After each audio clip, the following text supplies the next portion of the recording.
আপোনাৰ নামত কোনোবাই সিম কাৰ্ড ব্যৱহাৰ কৰি আছে নেকি জানিবৰ কাৰণে ভিডিঅ'টো শেষলৈকে চাব।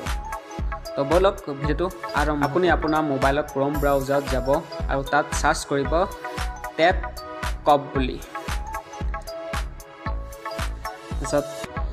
তাত এটা অপশ্যন ৱেবছাইট থাকিব, সেই ৱেবছাইটটোত ক্লিক কৰিব।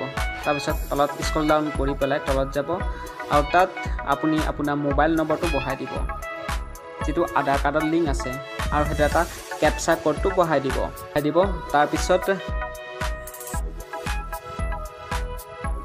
সাকসেছ বুলি দেখাব। তাৰপিছত এটা OTP আহিব, OTPটো আপুনি তাত টাইপ কৰিব। তাৰপিছত লগইন কৰি দিব।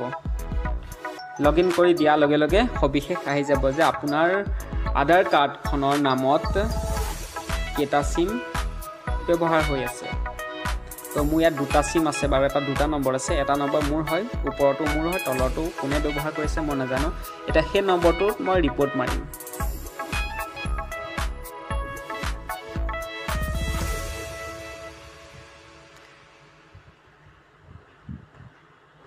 মই যিদৰে কৰিছোঁ সেইমতে আপোনালোকে কৰি যাব।